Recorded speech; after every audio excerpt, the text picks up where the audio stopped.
Hello my dear students, myself Vidyashri.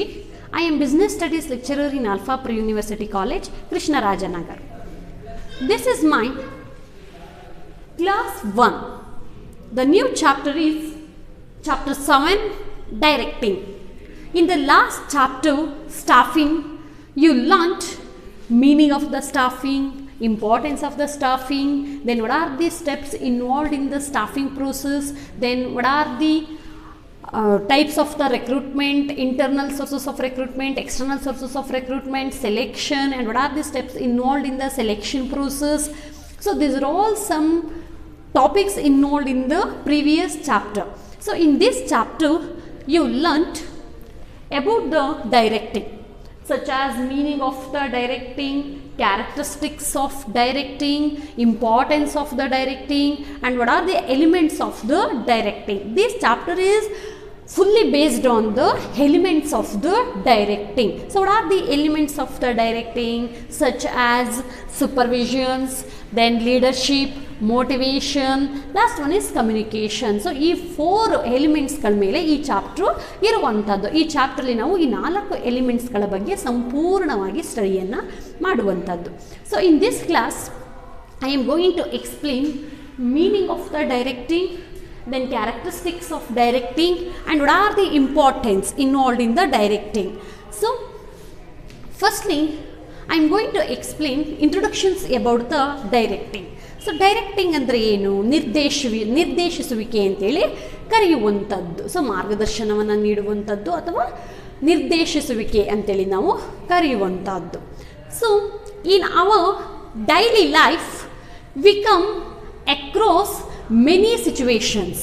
In our daily life we come across many situations such as a hotel manager, he direct to the employees to completing the activities of an hotel management. In a teacher directing his students to completing the assignments of the classwork.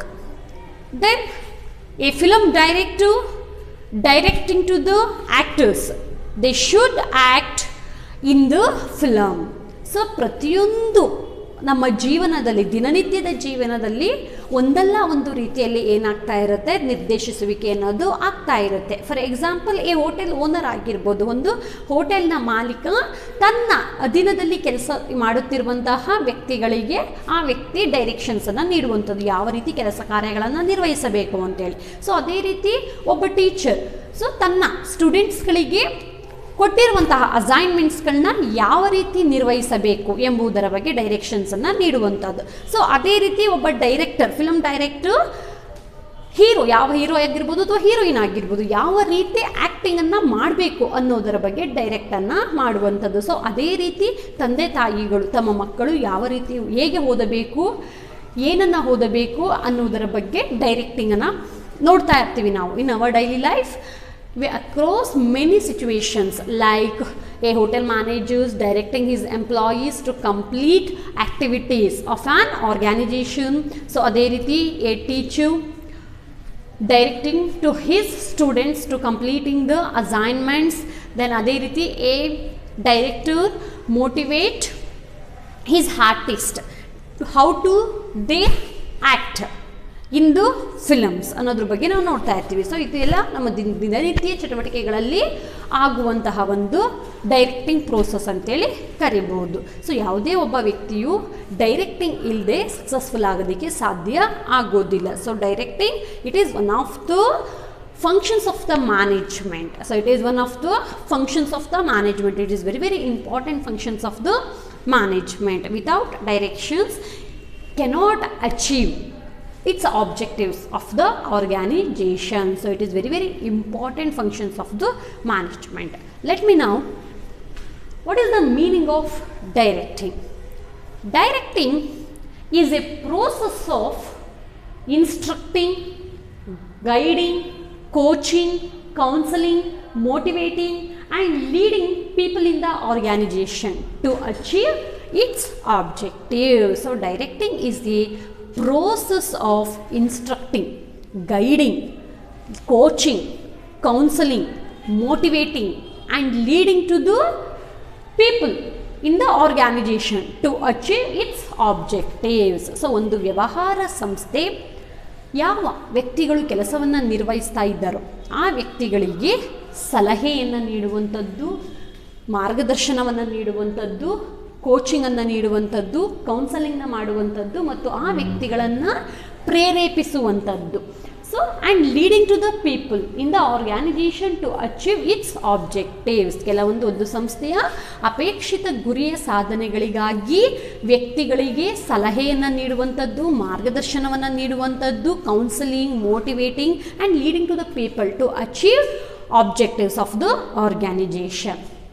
Another meaning, directing is a process of giving instruction and guiding people in doing work. So ನಿರ್ದೇಶಿಸುವಿಕೆ ಅಂತ ಹೇಳಿದ್ರೆ ಕೆಲಸವನ್ನು ನಿರ್ವಹಿಸುವಂತೆ ವ್ಯಕ್ತಿಗಳಿಗೆ ಸಲಹೆಯನ್ನು ನೀಡುವುದು ಮತ್ತು ಮಾರ್ಗದರ್ಶನವನ್ನು ನೀಡೋದಕ್ಕೆ ನಾವು ಡೈರೆಕ್ಟಿಂಗ್ ಅಂತೇಳಿ ಕರೆಯುವಂಥದ್ದು.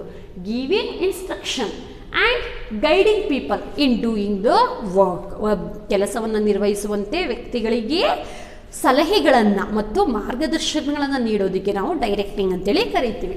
ಸೊ ಸಿಂಪಲ್ ಆಗಿ ಹೇಳಬೇಕು ಅಂತ ಹೇಳಿದ್ರೆ managing people of an organisation. So managing, so ಒಂದು ಸಂಸ್ಥೆಯಲ್ಲಿ ವ್ಯಕ್ತಿಗಳನ್ನು ನಿರ್ವಹಿಸೋದಕ್ಕೆ ನಾವು ಡೈರೆಕ್ಟಿಂಗ್ ಅಂತೇಳಿ ಕರಿತೀವಿ. So this are some simple meaning of the directing. So ಏನು ಹೇಳುತ್ತೆ directing? Directing is a process of instructing, guiding, coaching, counselling, motivating and leading to the people in the organisation to achieve its objective. ಇನ್ನು directing is a process of giving instruction and guiding people in doing work.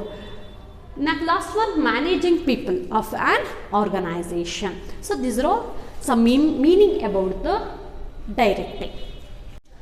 The next topic is characteristics of directing, such as directing initiates action, it takes place at every levels of the management, it is a continuous process and it flows from top to bottom. So these are all points summarize what are the features or what are the characteristics of an directing. Let me now one by one.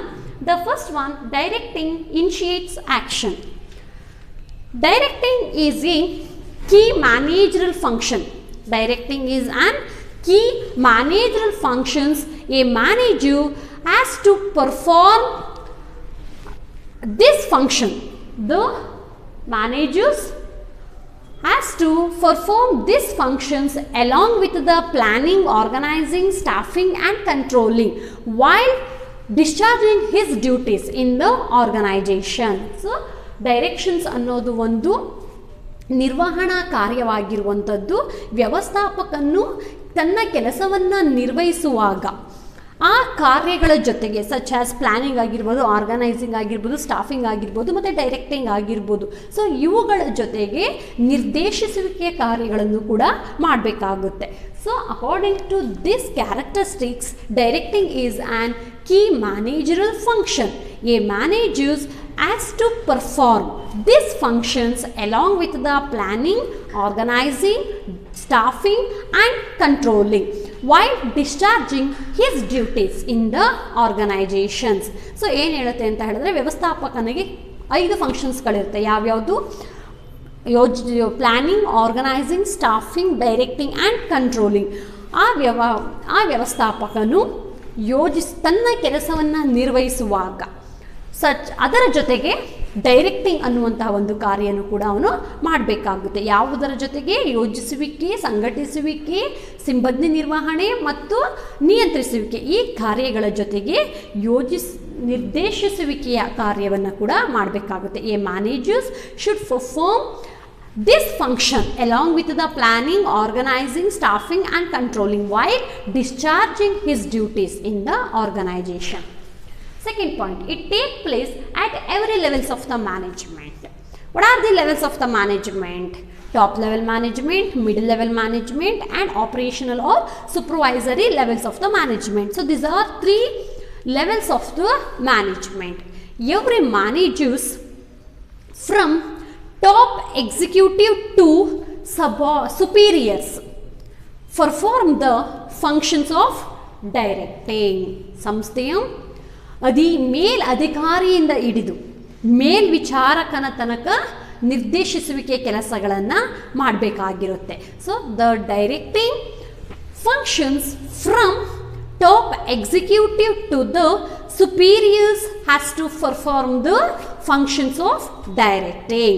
The directing can take place wherever superiors and supervisors relationship exist. ಎಲ್ಲಿ ಅವರ ಸಂಬಂಧಗಳು ಇರುತ್ತೋ superiors ಮತ್ತು top level executives ಅಲ್ಲಿ ನಿರ್ದೇಶಿಸುವಿಕೆಯ ಕಾರ್ಯಗಳು ಇರುವಂಥದ್ದು. So according to these characteristics, every managers from top executive to the superiors perform the functions of directing. The directing take place wherever superiors and subordinates relationship exist. ನಿರ್ದೇಶಿಸುವಿಕೆಯ ಕಾರ್ಯವು ಮೇಲಧಿಕಾರಿಯಿಂದ ಹಿಡಿದು superior ಮೇಲ್ವಿಚಾರಕರ ತನಕ ಏನು ಮಾಡಬೇಕಾಗುತ್ತೆ, ಅವರು ನಿರ್ದೇಶಿಸುವಿಕೆ ಕಾರ್ಯಗಳನ್ನು ನಿರ್ವಹಿಸಬೇಕಾಗಿರುವಂಥದ್ದು. From top executive to the supervisors, from ಮೇಲಧಿಕಾರಿಯಿಂದ ಸೂಪರ್ವೈಸರ್ಸ್ ಮೇಲ್ವಿಚಾರಕರ ತನಕ ನಿರ್ದೇಶಿಸುವಿಕೆ ಕಾರ್ಯಗಳನ್ನು ಮಾಡಬೇಕಾಗುತ್ತೆ. Next, directing is an continuous process. So directing is a continuous process. It may take throughout life of the organizations. Such organizations like Infosys, BHEL, Tata and HLL companies, these companies have continuous process of the directing. Without directing, the organization's activities cannot be continued. So ನಿರ್ದೇಶಿಸುವಿಕೆ ಒಂದು ನಿರಂತರವಾದ ಪ್ರಕ್ರಿಯೆ ಆಗಿರುವಂಥದ್ದು. So ತನ್ನ ಒಂದು ಸಂಸ್ಥೆ ಎಷ್ಟು ತನ್ನ ಜೀವನಮಾನವನ್ನು ಹೊಂದಿರುತ್ತೋ, ಎಷ್ಟು ವರ್ಷಗಳು ಅಸ್ತಿತ್ವದಲ್ಲಿ ಇರುತ್ತೋ ಅಷ್ಟು ದಿನವೂ ಕೂಡ ಡೈರೆಕ್ಟಿಂಗ್ ಕೆಲಸಗಳನ್ನು ನಿರ್ವಹಣೆ ಮಾಡಬೇಕಾಗುತ್ತೆ. ಏನಕ್ಕೆ ಅಂತ ಹೇಳಿದ್ರೆ, ಪ್ರಾಪರ್ ಡೈರೆಕ್ಷನ್ಸ್ ಇಲ್ಲ ಅಂತ ಹೇಳಿದ್ರೆ ಯಾವುದೇ ಒಂದು ಸಂಸ್ಥೆಯ ಚಟುವಟಿಕೆಗಳು ಸಂಪೂರ್ಣಗೊಳ್ಳೋದಕ್ಕೆ ಸಾಧ್ಯ ಆಗೋದಿಲ್ಲ. It may take place through out life of the organizations. We can observe that in organizations like Infosys, Tata, BHEL and HLL, these companies have continuous process of the directing. Without directing, the company cannot continue their activities. Next, directing flows from top to bottom. So ನಿರ್ದೇಶಿಸುವಿಕೆಯು ಯಾವಾಗಲೂ ಕೂಡ take place from top to bottom. The directing is first initiative at the top level and it flows to the bottom levels. From top levels ಅಂತ ಹೇಳಿದ್ರೆ top executives, bottoms ಅಂತ ಹೇಳಿದ್ರೆ some supervisors. So the directing flows from top to bottom. It mainly first initiative taken from top and it flows bottom from superiors to subordinates or supervisors to subordinates. So ನಿರ್ದೇಶಿಸುವಿಕೆಯ ಕಾರ್ಯವು ಯಾವಾಗಲೂ ಕೂಡ ಮೇಲಧಿಕಾರಿಯಿಂದ ಅಧೀನ ಅಧಿಕಾರಿಗಳಿಗೆ ಹರಿದಾಡುವಂಥದ್ದು. ಸೊ ಇಲ್ಲಿ the supervisor instructing to the subordinates and he immediate instructions to the subordinate. So ಇಲ್ಲಿ ಮೇಲಧಿಕಾರಿಗಳು ಅಧೀನ ಅಧಿಕಾರಿಗಳಿಗೆ ಅಥವಾ ಮೇಲ್ವಿಚಾರಕರಿಗೆ ನಿರ್ದೇಶನದ ಮಾರ್ಗಗಳನ್ನು ನೀಡುವಂಥದ್ದು. So this are all some important characteristics of on directing. The next topic is importance of directing. ನಿರ್ದೇಶಿಸುವಿಕೆಯ ಮಹತ್ವ. The following points emphasizes the importance of the directing. The following points are emphasizes the importance of the directing, such as directing helps to initiative action by people in the organization towards attainment of desired objective. ನಿರ್ದೇಶಿಸುವಿಕೆಯು ವ್ಯಕ್ತಿಗಳಿಗೆ ಬೇಕಾಗಿರುವಂತಹ ಸಲಹೆಗಳನ್ನು ನೀಡಿ, ಮಾರ್ಗದರ್ಶನಗಳನ್ನು ನೀಡಿ ಮತ್ತು ಆ ವ್ಯಕ್ತಿಗಳಲ್ಲಿ ಕೆಲಸದಲ್ಲಿ ಯಾವುದಾದರೂ ಸಂಶಯಗಳಿದ್ದರೆ ಆ ಸಂಶಯಗಳನ್ನು ನಿವಾರಿಸಿ ಆ ಸಂಸ್ಥೆಯು ಉದ್ದೇಶಗಳನ್ನು ಸಾಧಿಸೋದಕ್ಕೆ ಸಹಾಯವನ್ನು ಮಾಡುವಂಥದ್ದು. So a directing helps to initiative action by people in the organization towards attainment of the desired objective. Directing functions ಒಂದು ಸಂಸ್ಥೆಯ ಉದ್ದೇಶಗಳನ್ನು ಸಾಧಿಸುವುದಕ್ಕೆ ಸಹಾಯವನ್ನು ಮಾಡುವಂಥದ್ದು. ಯಾವ ರೀತಿ ಸಹಾಯ ಮಾಡುತ್ತೆ? ವ್ಯಕ್ತಿಗಳಿಗೆ ಬೇಕಾಗಿರುವಂತಹ ಸಲಹೆಗಳನ್ನು ನೀಡುವಂಥದ್ದು, ಮಾರ್ಗದರ್ಶನವನ್ನು ನೀಡುವಂಥದ್ದು, ಪ್ರೇರೇಪಣೆಯನ್ನು ನೀಡುವಂಥದ್ದು ಮತ್ತು ಮುಂದಾಳತ್ವವನ್ನು ತೆಗೆದುಕೊಳ್ಳುವಂಥದ್ದು, ಅಥವಾ ಆ ವ್ಯಕ್ತಿಗಳು ಕೆಲಸದ ಬಗ್ಗೆ ಏನಾದರೂ ಸಂಶಯಗಳಿದ್ದರೆ ಆ ಸಂಶಯಗಳನ್ನು ನಿವಾರಿಸುವುದರ ಮುಖಾಂತರ directing is helps to achieve its objectives of the organisation. Second one, it integrates employees' efforts in the organization. ಏನು ಇಂಟಿಗ್ರೇಟ್ಸ್ ಅಂತ ಹೇಳಿದ್ರೆ ಒಟ್ಟುಗೂಡಿಸುವಂಥದ್ದು. ಎಫರ್ಟ್ಸ್ ಅಂದರೆ ಏನು? ಶ್ರಮವನ್ನು. ಸೊ ಹಾಗಾದರೆ directing functions helps to integrate the employees efforts in the organisation. ನೌಕರರ ಎಲ್ಲ ವ್ಯಕ್ತಿಗಳ ಶ್ರಮವನ್ನು ಒಟ್ಟುಗೂಡಿಸುವುದಕ್ಕೆ ಡೈರೆಕ್ಟಿಂಗ್ ಸಹಾಯವನ್ನು ಮಾಡುವಂಥದ್ದು. Next one, it guides employees to fully realize their potential and capabilities by motivating and providing effective leadership. So ಈ points ಏನು ಹೇಳುತ್ತೆ ಅಂತ ಹೇಳಿದ್ರೆ, ಒಬ್ಬ ನೌಕರ ತಾನು ಹೊಂದಿರುವಂತಹ ಸಾಮರ್ಥ್ಯವನ್ನು ರಿಯಲೈಸ್ ಮಾಡ್ಕೊಳ್ಳೋದಕ್ಕೆ ಡೈರೆಕ್ಟಿಂಗು ಸಹಾಯವನ್ನು ಮಾಡುವಂಥದ್ದು. ಸೊ ಆ ವ್ಯಕ್ತಿಗಳಲ್ಲಿ ಏನು ಸ್ಕಿಲ್ಸ್ ಇದೆ, ನಾಲೆಜ್ ಇದೆ, ಎಬಿಲಿಟೀಸ್ ಇದೆ, what are the capabilities involved in that person and the people motivating them and providing effective leadership. ಮುಂದಾಳತ್ವವನ್ನು ವಹಿಸಿ ಆ ವ್ಯಕ್ತಿಗಳನ್ನು ಪ್ರೇರೇಪಣೆಯನ್ನು ನೀಡುವಂಥದ್ದು. ಸೊ ಆ ವ್ಯಕ್ತಿಗಳಲ್ಲಿರುವಂತಹ ಕೇಪಬಿಲಿಟೀಸನ್ನು ರಿಯಲೈಸ್ ಮಾಡುವಂಥದ್ದು. ಸೊ ಈ ರೀತಿ ಮಾಡೋದ್ರಿಂದ the employees to fully realize their potential and capabilities by motivating and providing effective leadership. So ಯಾವ ರೀತಿ ಮೋಟಿವೇಟ್ ಮಾಡ್ಬೋದು ಪೀಪಲ್ನ ಅಥವಾ ಎಂಪ್ಲಾಯೀಸ್ನ? ಸೊ ಸಮ್ ಇನ್ಸೆಂಟಿವ್ಸ್ನ ಪ್ರೊವೈಡ್ ಮಾಡೋದಾಗಿರ್ಬೋದು, ಸಮ್ ರೆಮ್ಯುನರೇಷನ್ಸ್ನ ಕೊಡೋದಾಗಿರ್ಬೋದು, ಅಥವಾ ಸಮ್ ರಿವಾರ್ಡ್ಸ್, ಮಾನಿಟರಿ ಬೆನಿಫಿಟ್ಸನ್ನು ಪ್ರೊವೈಡ್ ಮಾಡೋದ್ರಿಂದ they people can motivated to perform to increase their performance.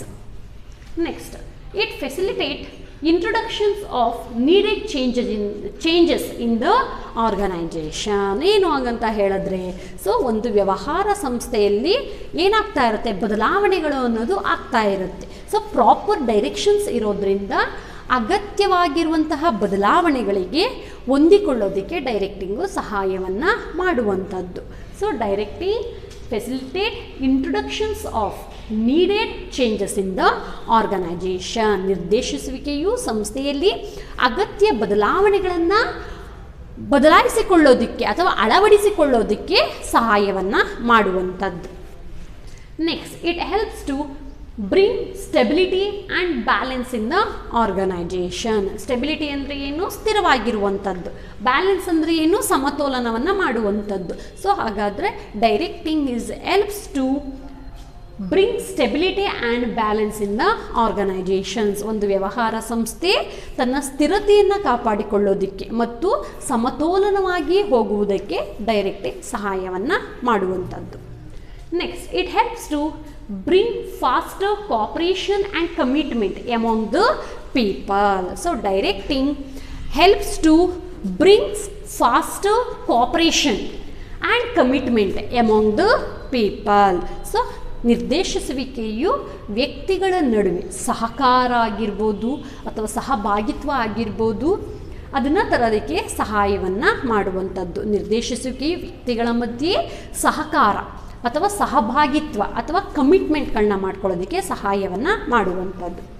Next, it helps to achieve balance among various groups, activities and the department. So directions helps to, so ಒಂದು ಸಂಸ್ಥೆ ಅಂತ ಹೇಳಿದ್ಮೇಲೆ ಆ ಸಂಸ್ಥೆಯಲ್ಲಿ ಹಲವಾರು ಡಿವಿಷನ್ಸ್ಗಳಿರುತ್ತೆ ಅಥವಾ ಹಲವಾರು ಡಿಪಾರ್ಟ್ಮೆಂಟ್ಸ್ಗಳಿರುತ್ತೆ, ಹಲವಾರು ಯೂನಿಟ್ಸ್ಗಳಿರುತ್ತೆ. ಸೊ ಅದೇ ರೀತಿ ಡಿಫರೆಂಟ್ ಆ್ಯಕ್ಟಿವಿಟೀಸ್ ಅನ್ನೋದು ಇರುತ್ತೆ. ಸೊ ಈ ಎಲ್ಲ ಡಿಪಾರ್ಟ್ಮೆಂಟ್ಸ್ಗಳ ಮಧ್ಯ ಒಂದು ಸಹಕಾರ ಮತ್ತು ಒಂದು ಸಹಭಾಗಿತ್ವವನ್ನು ತರೋದಕ್ಕೆ ಡೈರೆಕ್ಟಿಂಗ್ ಫಂಕ್ಷನ್ ಸಹಾಯವನ್ನು ಮಾಡುವಂಥದ್ದು. It helps to achieve balance among various group activities and the department. So ಎಲ್ಲ ಡಿಪಾರ್ಟ್ಮೆಂಟ್ಗಳ ಮಧ್ಯೆ ಸಮತೋಲನವನ್ನು ತರಿಸೋದಕ್ಕೆ ಡೈರೆಕ್ಟಿಂಗ್ ಸಹಾಯವನ್ನು ಮಾಡುವಂಥದ್ದು.